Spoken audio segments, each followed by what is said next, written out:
북한 역사상 가장 충격적인 망명 사건이 벌어졌습니다. 보위부 부장의 아들이자 국영방송 간판 앵커가 여동생과 함께 미국에서 한국 대사관으로 뛰어든 사건 말입니다. 로이터, 아사히신문, 르몽드 등 세계 언론들이 특종으로 보도했어요. 북한 체제의 핵심 인물이 스스로 체제를 버리고 자유를 선택한 전대미문이 사건이었죠. 그런데 더 충격적인 것은 이들의 탈북 루트였습니다. 일반적인 탈북자들과는 완전히 다른 방식이었거든요. 중국 국경도, 브로커도, 위험한 밀입국도 아니었어요. 북한 엘리트 최상층만이 가능한 전혀 다른 루트였습니다. 공식 해외 출장을 이용한 극비 망명 작전이었던 거죠. 그런데 더 놀라운 것은 이들이 선택한 곳이 바로 대한민국이었다는 점입니다. 북한 최상층부터 동경하는 나라. 자유와 인권의 진정한 가치를 보여주는 나라. 하지만 과연 어떻게 보위부 부장의 아들이 이런 위험천만한 계획을 세울 수 있었을까요? 그들만 알고 있는 특별한 해외 루트가 있었던 걸까요? 이 극적인 탈출 과정에서 과연 무슨 일이 벌어졌을까요? 보위부 요원들의 추격 속에서 태극기를 향해 달린 그 순간의 진실은 무엇일까요? 여러분의 좋아요와 구독은 가장 큰 응원이 됩니다. 지금 어디에서 이 영상을 시청하고 계신지 아래 댓글에 나눠주세요. 안녕하세요. 저는 리세진입니다. 저는 보위부 장관의 아들이자 북한 국영방송의 간판 앵커였죠. 매일 오전 9시 정각, 화려한 스튜디오의 메인 데스크에 앉아있는 저를 보셨을 거예요. 완벽하게 다림질된 검은색 양복 한치의 흐트러짐도 없는 73분. 가르마, 그리고 절대 떨리지 않는 차분한 목소리. 저는 북한이 온 세상에 자랑하는 얼굴이었습니다. 외모도 그렇고 언변도 그렇고 모든 것이 완벽했어요. 사람들은 저를 보며 우리 체제의 우수성을 느꼈을 거라고 했습니다. 하지만 그건 모두 가면이었어요. 제 뒤에는 보위부 부장인 아버지 리건명의 절대적인 권력이 있었거든요. 아버지의 한마디로 누군가의 생사가 결정되는 그런 무서운 권력 말이에요. 그래서 당 간부들도 저를 만나면 허리를 깊숙이 굽혔습니다. 리 동지, 오늘도 수고 많으십니다. 위대한 지도자님께서도 리 동지의 방송을 매우 만족스러워 하신다고 들었습니다. 그런 말들을 들을 때마다 저는 묘한 기분이 들었어요.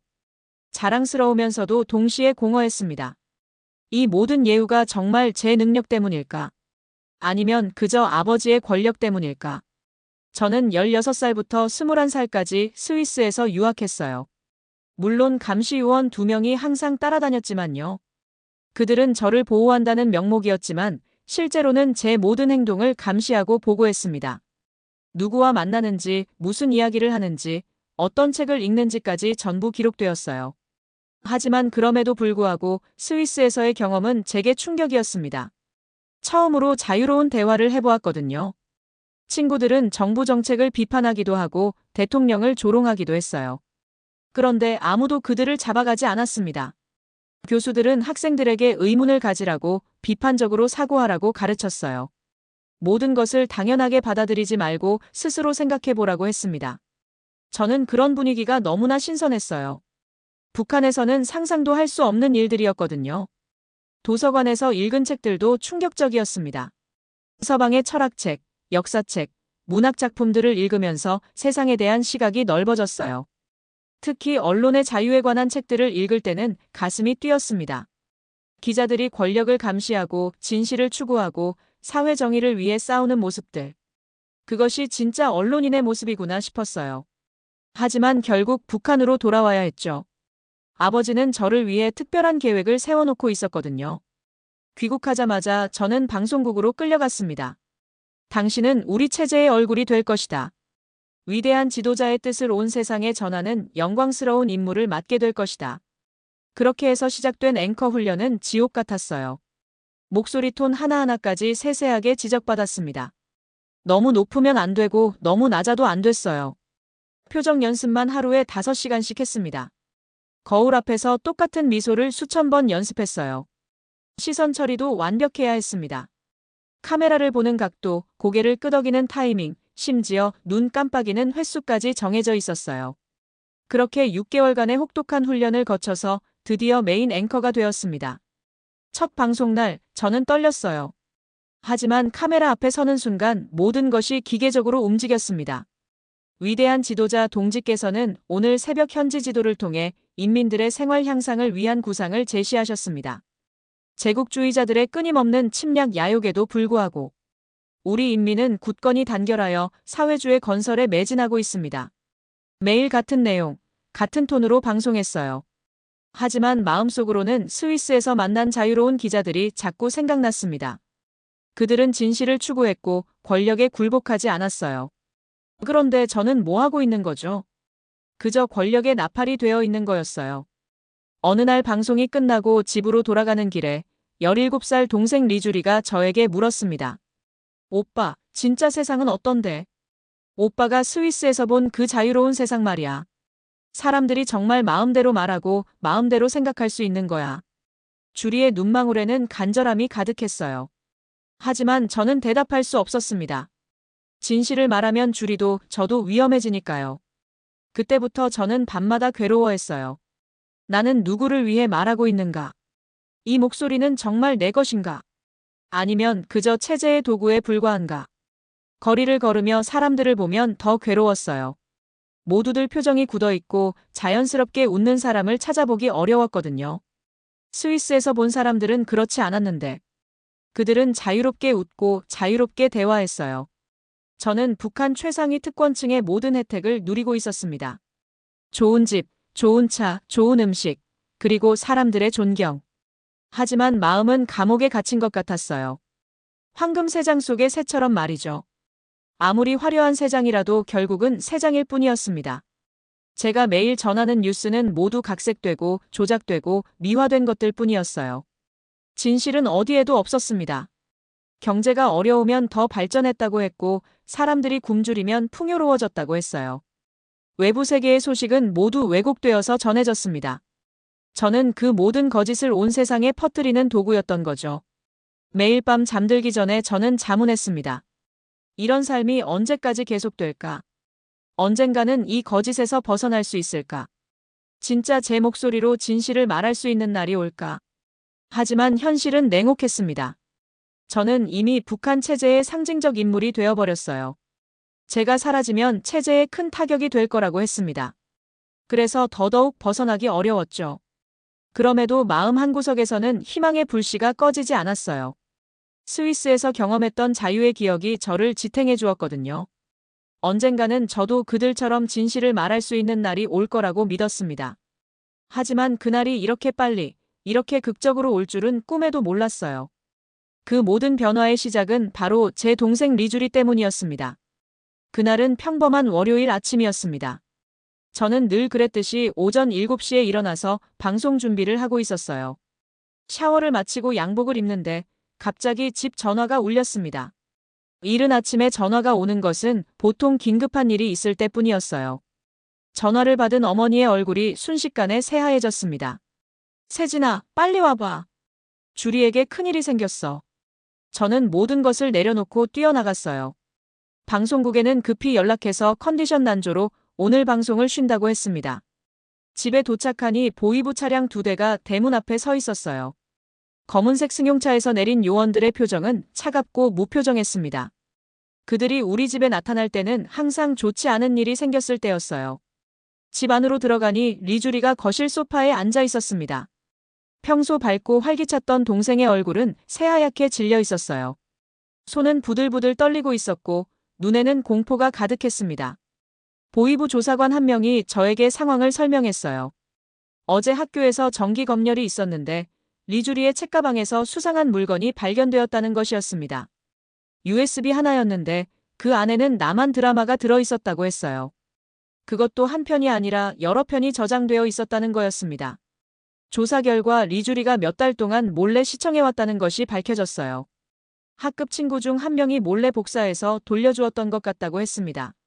학교 당정책조는 즉시 이 사실을 보이부에 신고했고 그래서 이렇게 출동한 거였죠.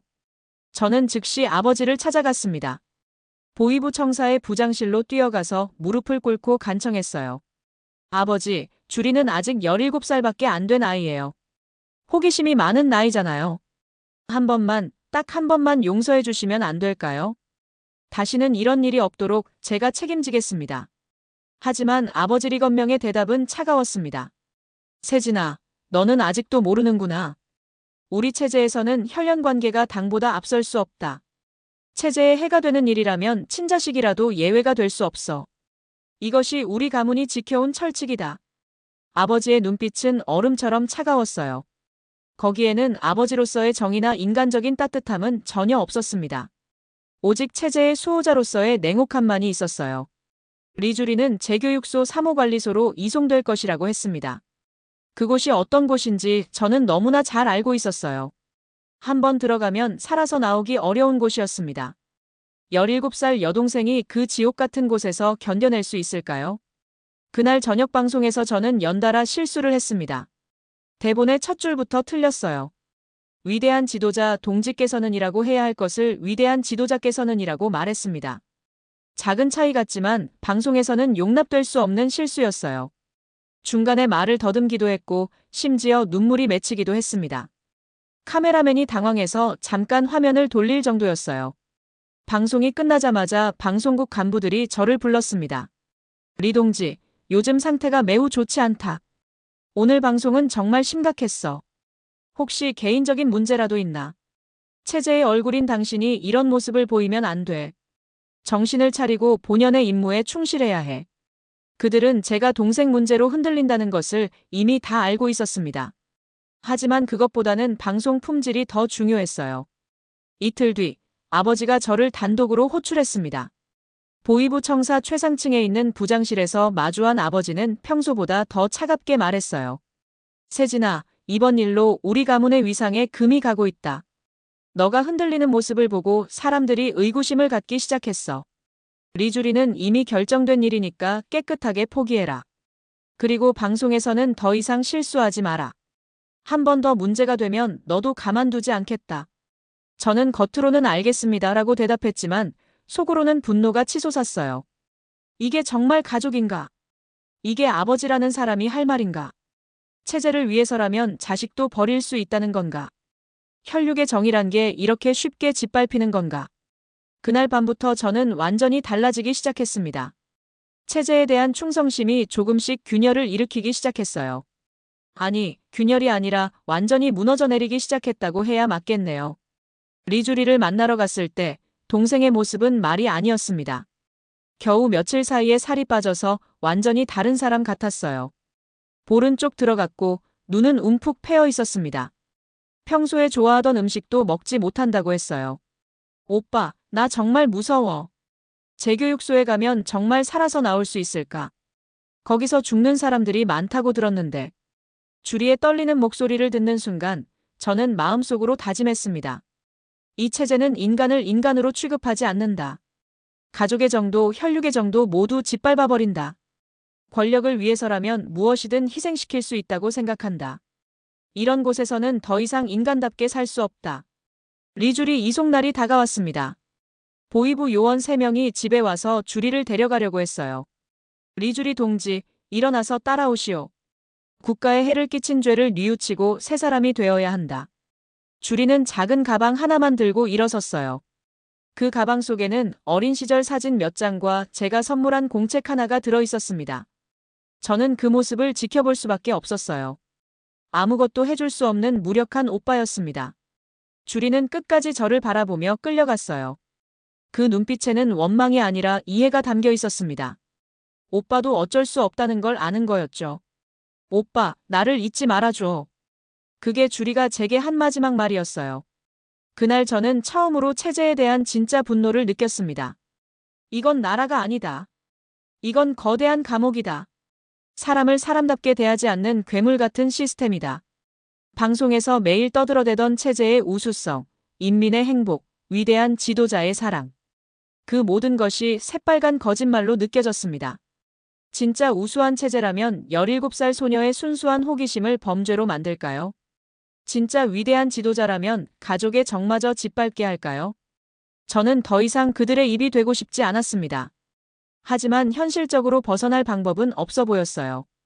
북한에서 탈출하는 것은 불가능에 가까웠거든요. 특히 저처럼 유명한 인물에게는 더더욱 어려웠습니다.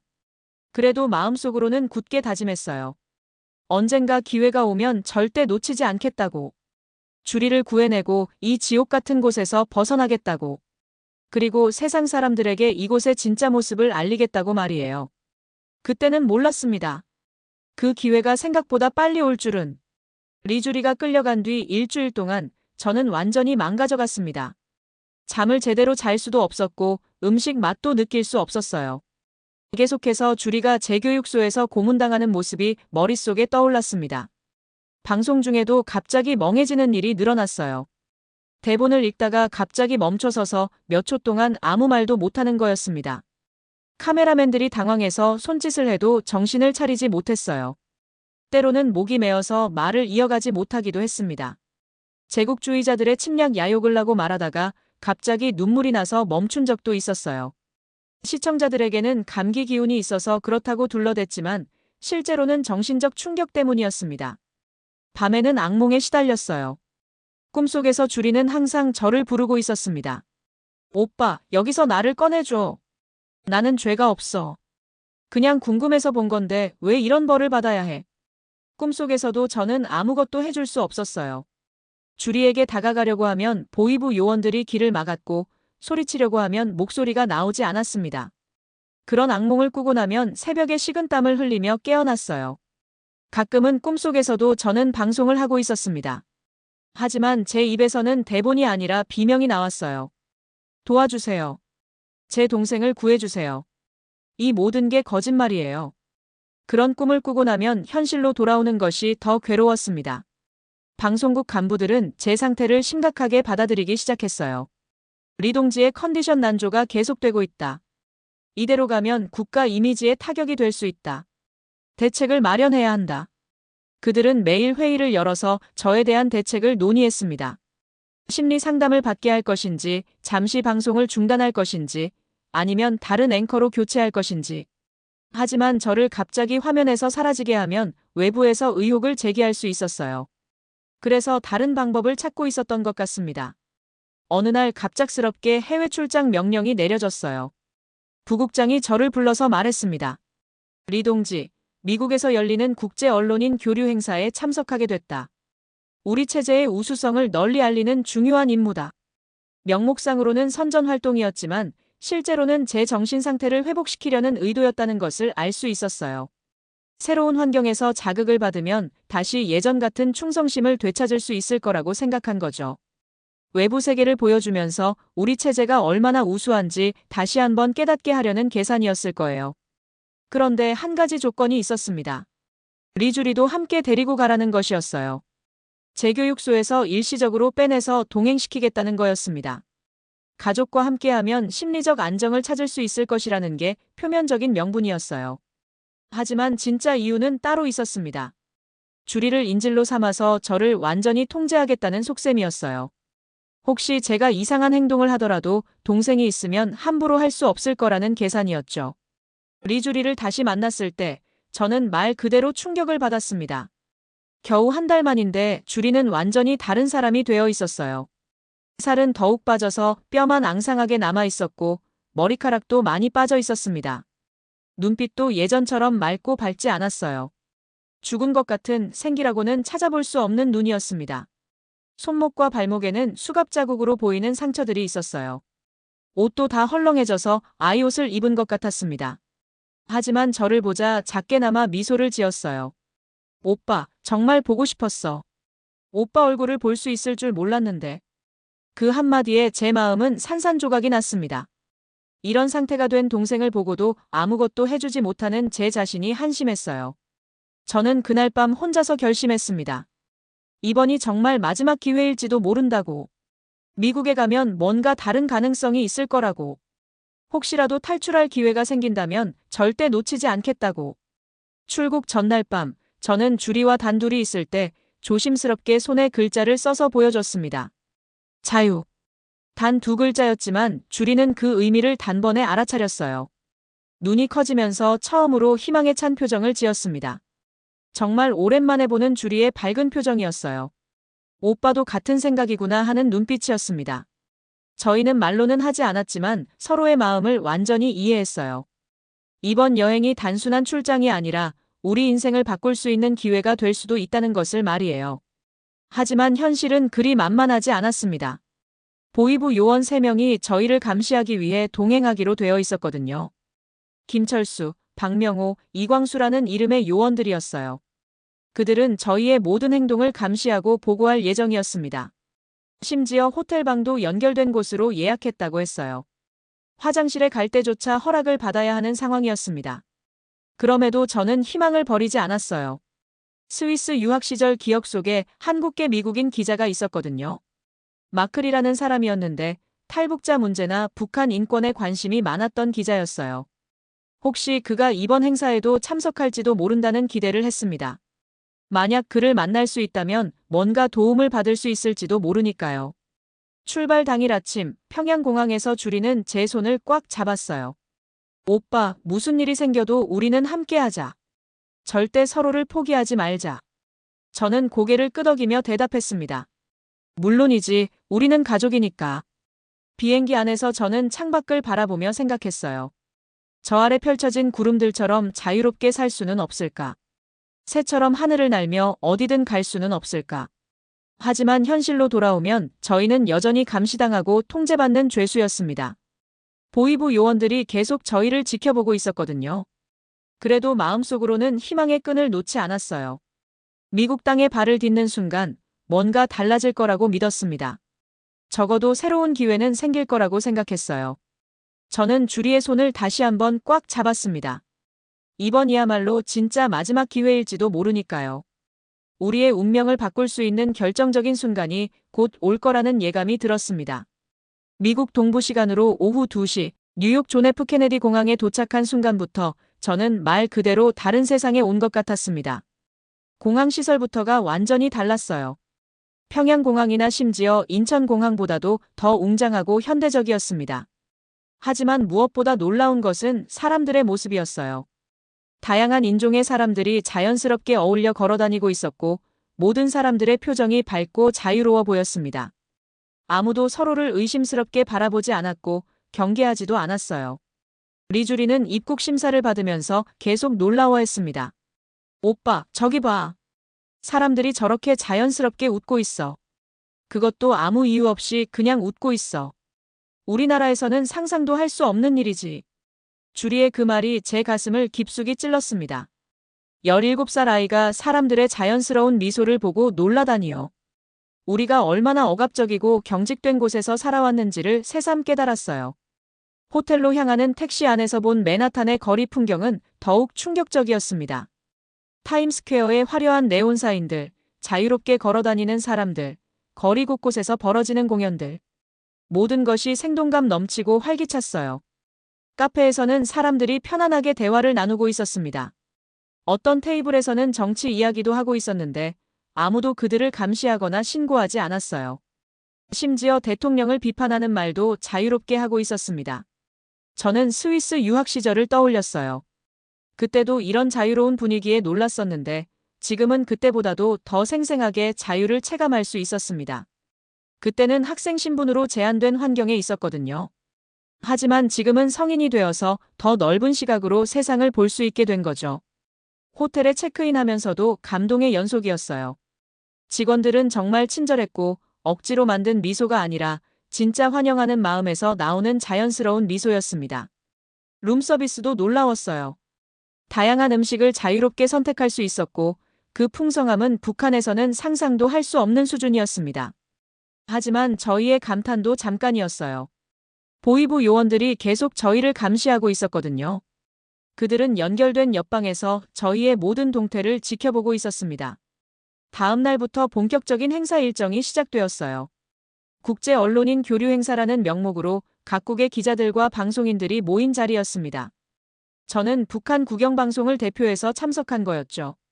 행사장에 도착해서 각국 언론인들을 만났을 때 저는 긴장했습니다. 그들 앞에서 북한의 우수성을 선전해야 했거든요. 하지만 마음속으로는 모든 말이 거짓처럼 느껴졌어요. 우리나라는 인민들이 행복하게 살고 있습니다. 위대한 지도자의 현명한 지도 아래 모든 것이 풍족합니다. 그런 말들을 할 때마다 속이 메스꺼웠습니다. 그런데 갑자기 낯익은 얼굴이 보였어요. 마클이 기자였습니다. 스위스에서 만났던 바로 그 사람이었어요. 그는 저를 알아보고 다가와서 미묘한 미소를 지었습니다. 우리 앵커님, 정말 오랜만이네요. 그런데 표정이 많이 달라진 것 같은데요. 뭔가 힘든 일이 있으셨나요? 특히 눈이 많이 무거워 보입니다. 그의 말에 저는 순간 당황했어요. 겉으로는 괜찮다고 단지 장거리 비행으로 피곤할 뿐이라고 답했습니다. 하지만 속으로는 온갖 생각이 들었어요. 정말 제 눈에 고통이 그렇게 명확히 드러나고 있는 걸까요? 마크리는 제 반응을 매우 유심히 지켜봤습니다. 그는 분명히 뭔가를 눈치채고 있었어요. 오랜 경험을 가진 기자의 직감으로 제가 겪고 있는 내적 갈등을 파악하고 있는 것 같았습니다. 행사가 진행되는 동안 저는 계속 그의 시선을 의식했어요. 다른 기자들과 인터뷰를 할 때도 패널 토론을 할 때도 마크리의 눈길이 느껴졌습니다. 그는 제가 하는 모든 말을 주의 깊게 들었고 제 표정 변화도 놓치지 않고 관찰했어요. 점심시간이 되었을 때 갑작스럽게 보이부 요원들이 리주리를 따로 불러냈습니다. 잠깐 확인할 게 있다면서 주리를 별도의 방으로 데려갔어요. 저는 불안했지만 어떻게 할 수 없었습니다. 공개적으로 반대할 수는 없었거든요. 그때 마크리가 자연스럽게 다가와서 커피를 마시며 대화를 시작했어요. 그리고 기자 수첩을 건네며 말했습니다.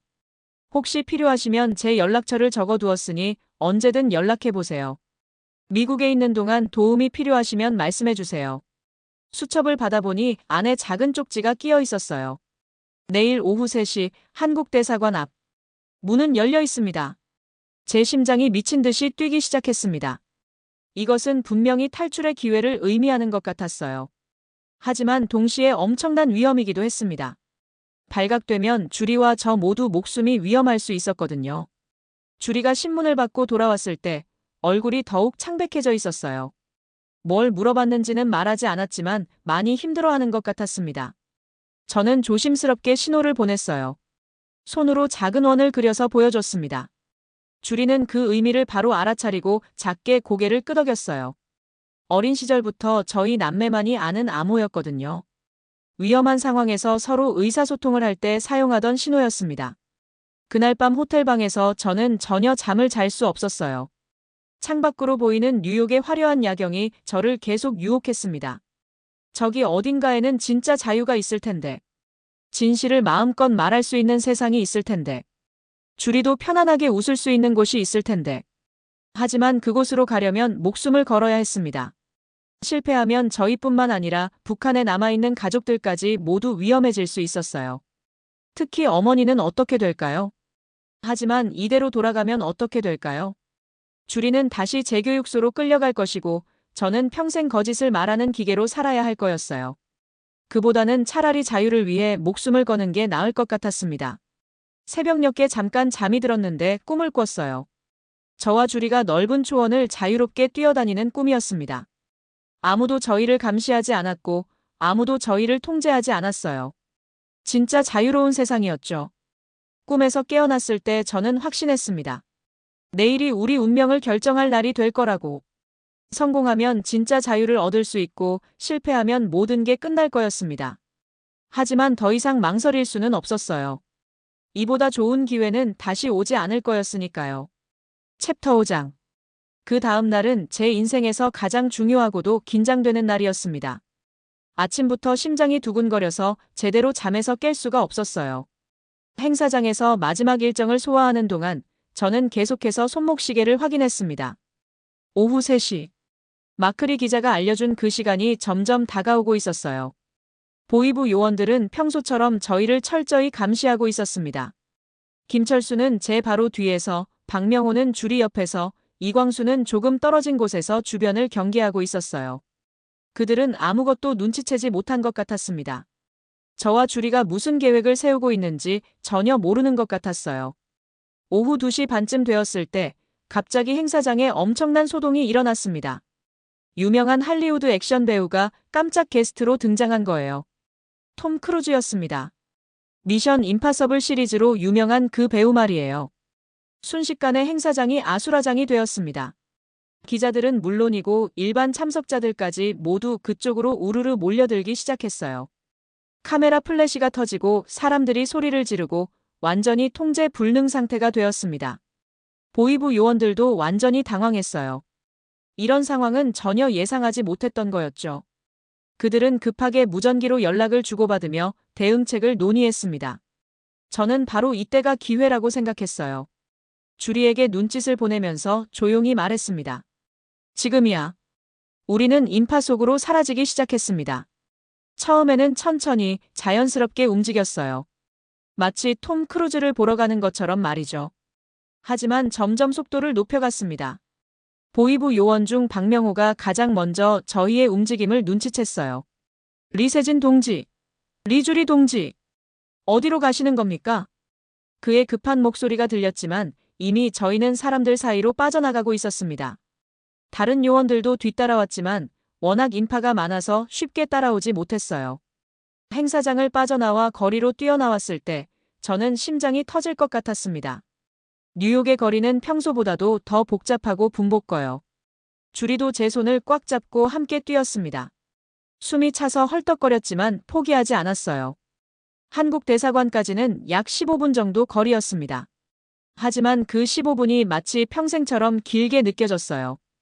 뒤에서 추격해오는 소리가 점점 가까워졌습니다. 리세진, 서라. 즉시 돌아와라. 국가를 배신하는 반역자가 되고 싶은가? 보이부 요원들의 다급하고 위협적인 목소리였어요. 하지만 저희는 멈추지 않았습니다. 오히려 더 빨리 뛰었어요. 사람들이 저희를 이상하게 쳐다봤지만 신경 쓸 겨를이 없었습니다. 주리가 중간에 넘어질 뻔했을 때 저는 즉시 동생을 끌어안아서 일으켜 세웠어요. 괜찮아, 조금만 더 가면 돼. 우리는 할 수 있어. 포기하면 안 돼. 주리는 고개를 끄덕이며 다시 뛰기 시작했습니다. 그 순간 저는 동생이 정말 대견했어요. 17살 나이에 이런 극한 상황에서도 포기하지 않고 끝까지 함께하려는 의지를 보여주고 있었으니까요. 한국 대사관이 시야에 들어오기 시작했을 때 저는 눈물이 났어요. 저 태극기가 정말로 우리를 구원해 줄 수 있을까요? 우리 같은 북한 사람들을 받아줄까요? 50m, 40m, 30m, 20m. 점점 가까워지고 있었습니다. 그런데 바로 그때 뒤에서 보이부 요원이 절규하듯 외쳤어요. 리세진, 한 발자국만 더 가면 너희 온 가족이 다 죽는다. 어머니도 아버지도 친척들도 모두 처형당할 것이다. 그 말에 저는 잠깐 발걸음을 멈췄습니다. 어머니 생각이 났거든요. 하지만 바로 그때 주리가 제 손을 더욱 세게 잡으며 말했어요.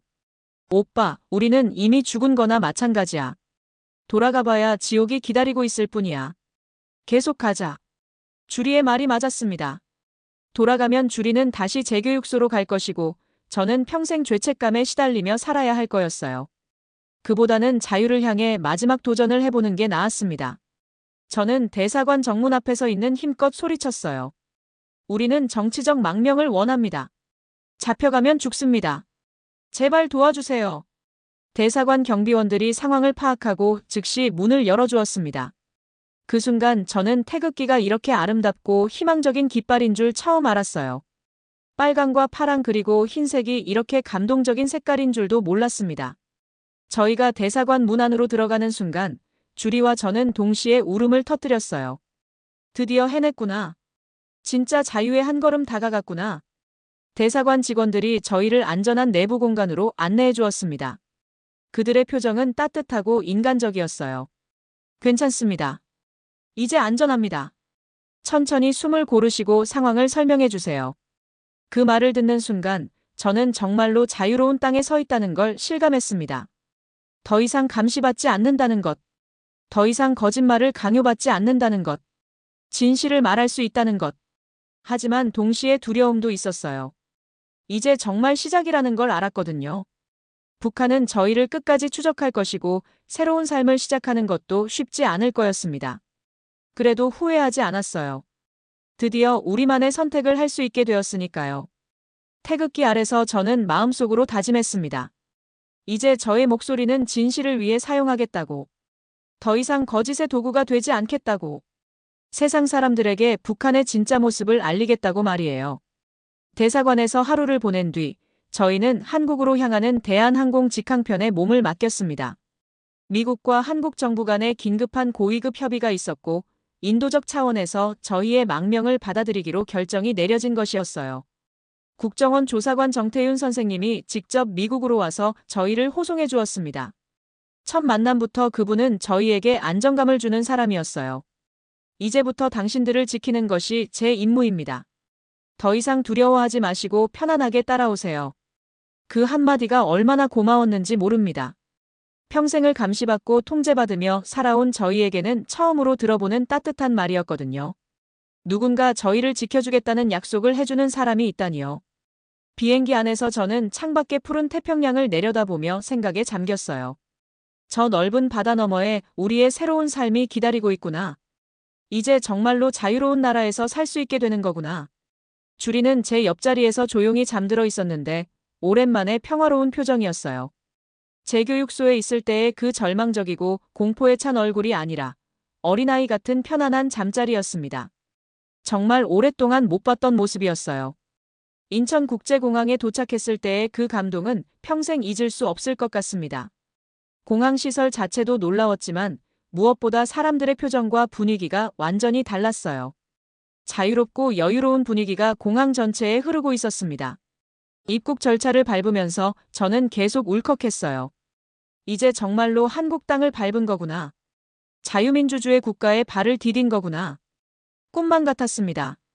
공항에서 바로 합동신문센터로 이동해서 정착을 위한 본격적인 절차를 시작했어요. 철저한 면담과 심리검사, 신원 확인 등 복잡한 과정들이 진행되었습니다. 하지만 모든 과정이 인간적이고 따뜻했어요. 북한에서 봤던 조사나 신문과는 완전히 다른 분위기였습니다. 여기서는 저희를 의심하거나 협박하지 않았어요. 오히려 저희가 겪었던 고통을 이해하려고 노력했고 상처를 치유해 주려고 했습니다. 정태윤 조사관님은 저에게 말씀해 주셨어요. 천천히 마음의 준비를 하세요. 이곳에서는 아무도 당신을 재촉하지 않습니다. 당신이 원하는 만큼 시간을 가지고 적응해 나가시면 됩니다. 저는 그분께 솔직하게 고백했어요. 저는 수년 동안 거짓을 퍼뜨리는 일을 해왔습니다. 매일같이 선전방송을 통해 북한 체제를 미화하고 외부 세계를 왜곡해서 전했어요. 이제는 진실을 말하고 싶습니다. 제가 본 북한의 실상을, 그곳에서 벌어지는 인권 유린을 세상에 알리고 싶어요. 정태윤 조사관님은 따뜻하게 고개를 끄덕이며 대답해 주셨습니다. 그런 기회가 분명히 올 겁니다. 하지만 먼저 마음과 몸의 건강부터 회복하세요. 급할 것 없습니다.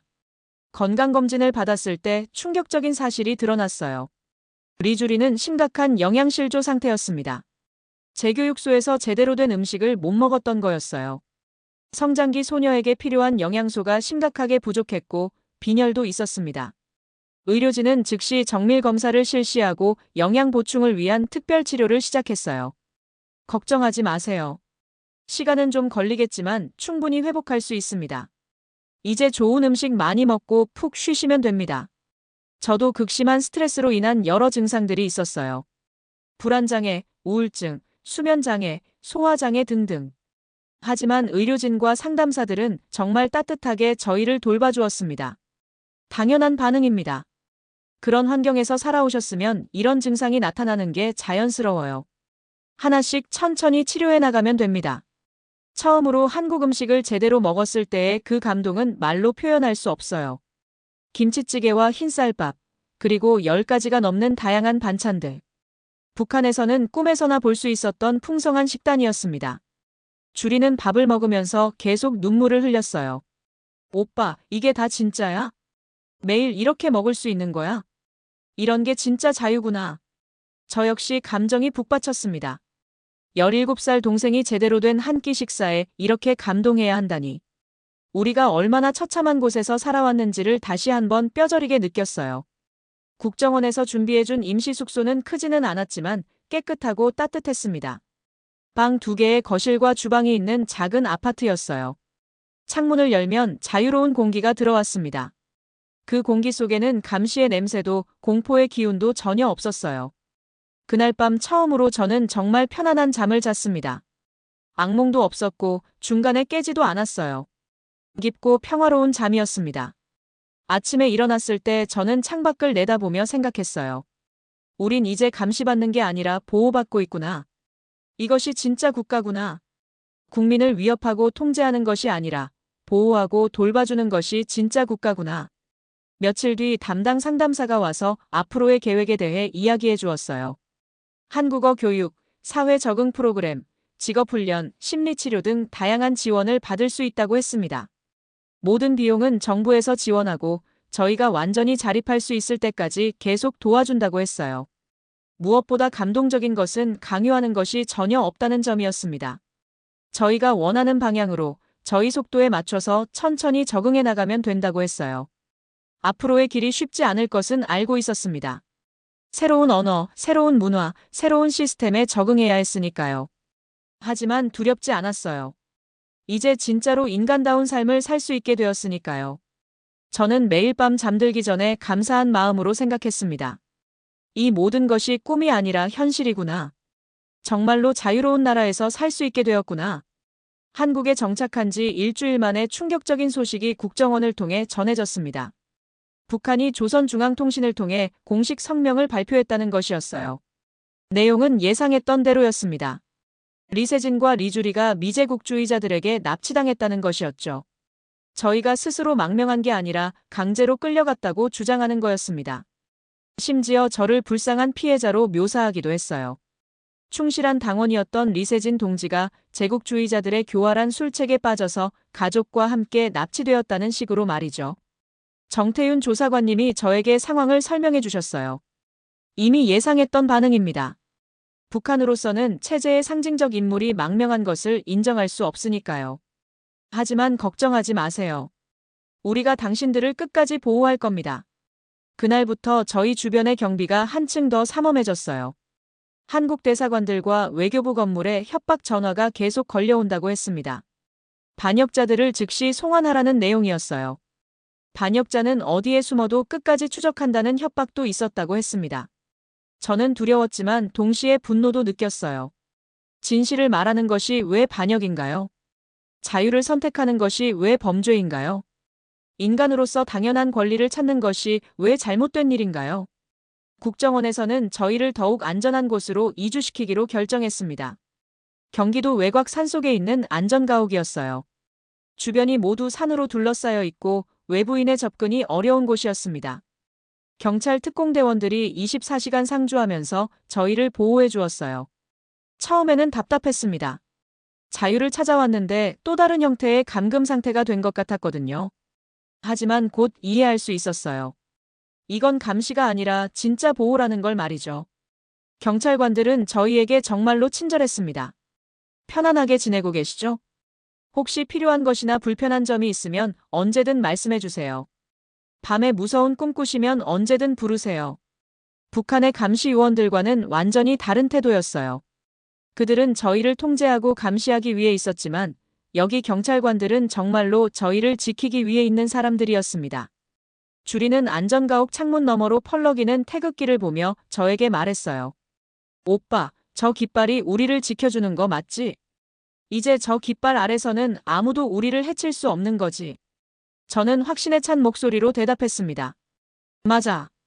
이제 우리는 그 깃발의 보호를 받고 있어. 더 이상 두려워할 필요 없어.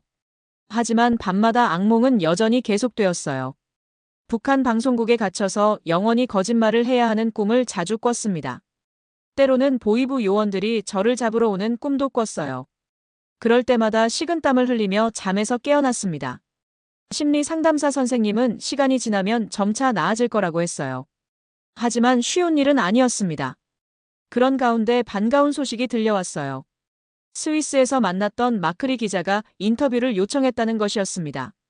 외신을 통해 저희 이야기를 세계에 알리고 싶다는 거였어요. 저는 고민했습니다.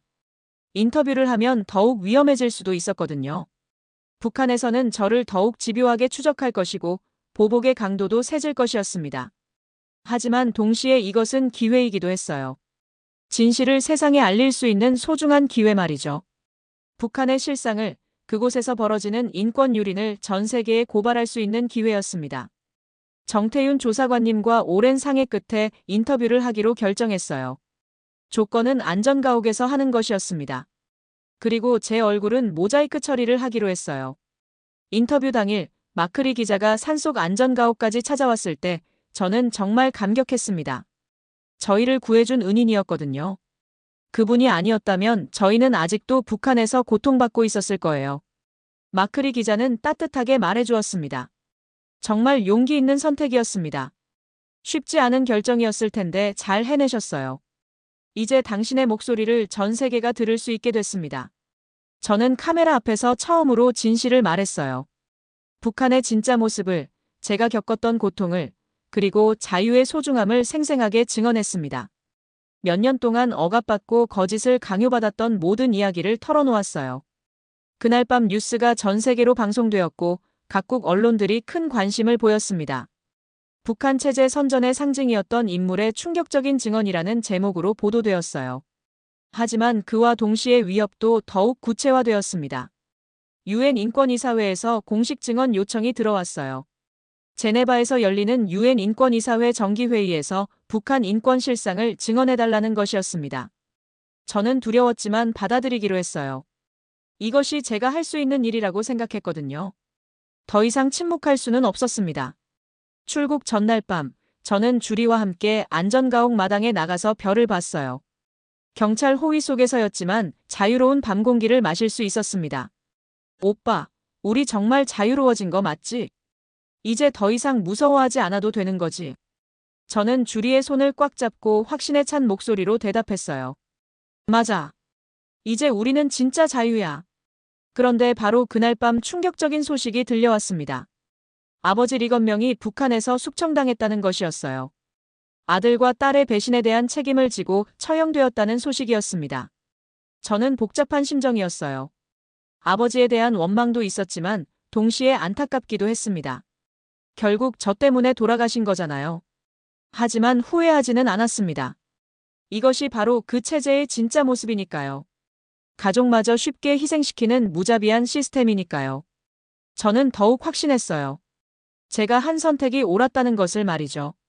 그리고 이제 더 많은 사람들에게 이 진실을 알려야 한다는 사명감을 느꼈습니다.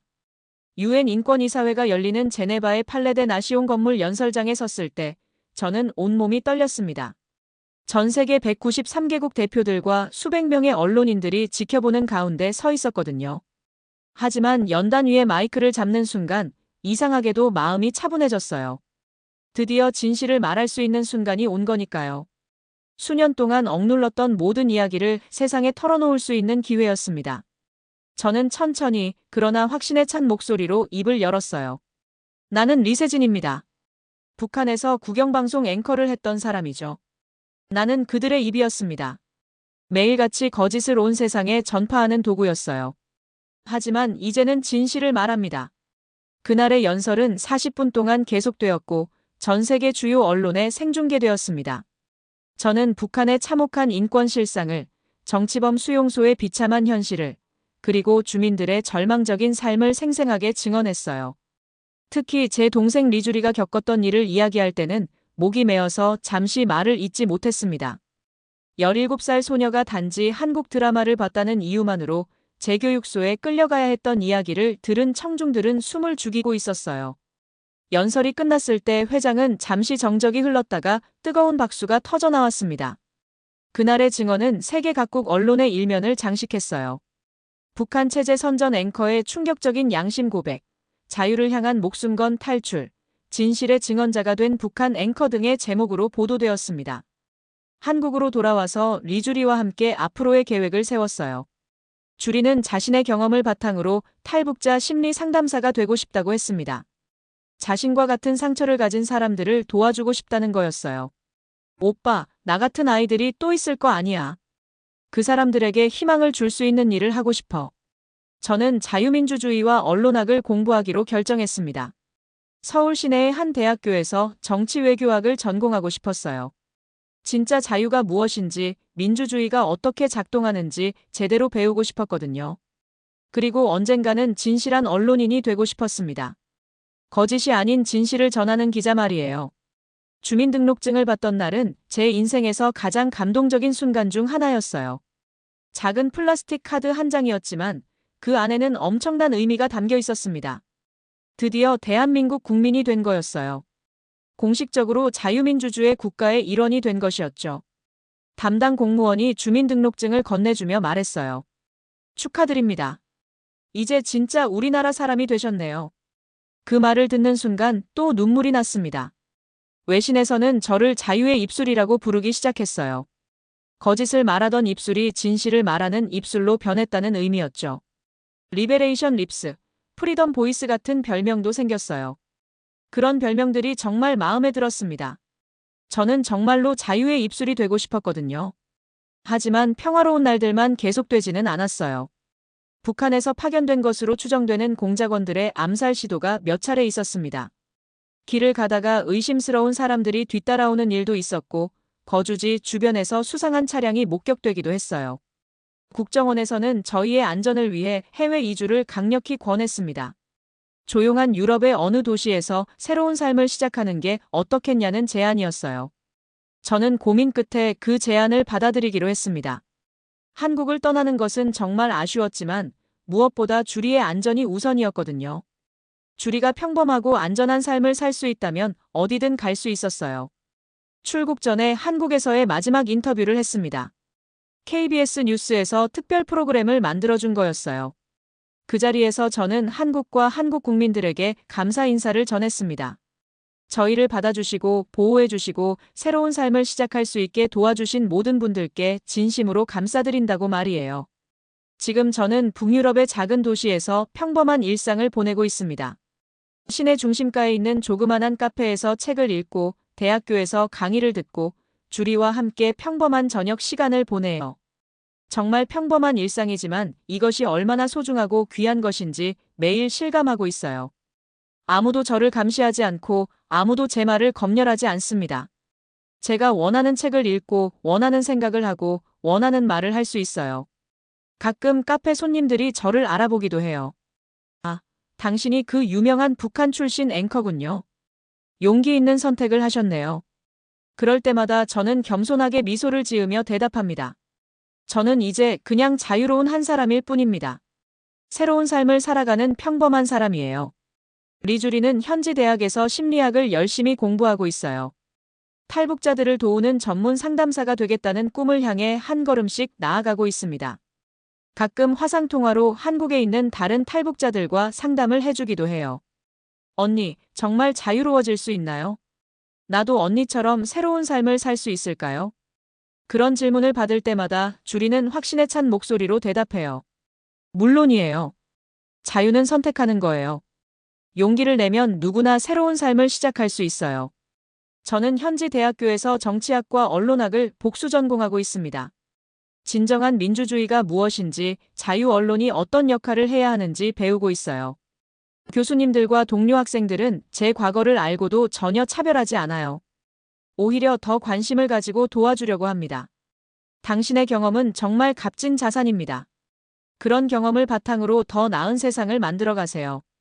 가끔 저는 서랍 속에 보관된 작은 USB를 꺼내봐요. 북한 방송국에서 앵커로 활동했던 시절의 영상들이 들어있거든요. 그 영상들을 보면 그때의 저는 완전히 다른 사람 같아요. 기계적으로 대본을 읽고 감정 없는 목소리로 거짓을 전파하던 모습. 지금 생각해보면 정말 안쓰러운 모습입니다. 하지만 그것도 제 과거이고 제가 걸어온 길이에요. 그 경험이 있었기 때문에 지금의 자유가 더욱 소중하게 느껴지는 것이죠. 그 어둠의 시절이 있었기에 빛의 소중함을 아는 거예요. 요즘 저는 책을 쓰고 있습니다. 제 이야기를, 북한의 실상을, 그리고 자유의 진정한 의미를 담은 책이에요. 제목은 나는 더 이상 그들의 입이 아니다로 정했습니다.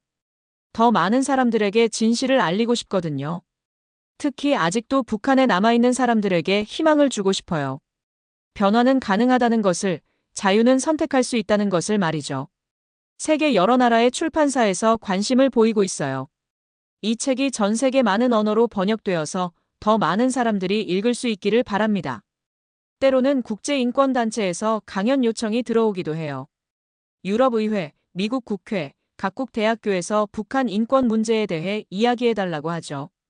그럴 때마다 저는 기꺼이 나서서 증언합니다. 이것이 제가 할 수 있는 일이라고 생각하거든요. 한 사람의 증언이 세상을 바꿀 수는 없겠지만 작은 변화의 씨앗은 될 수 있을 거예요.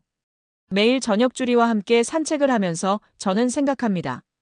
우리가 정말로 꿈꿔왔던 자유로운 삶이 이런 건가? 평범해 보이지만 실은 가장 특별한 삶인가?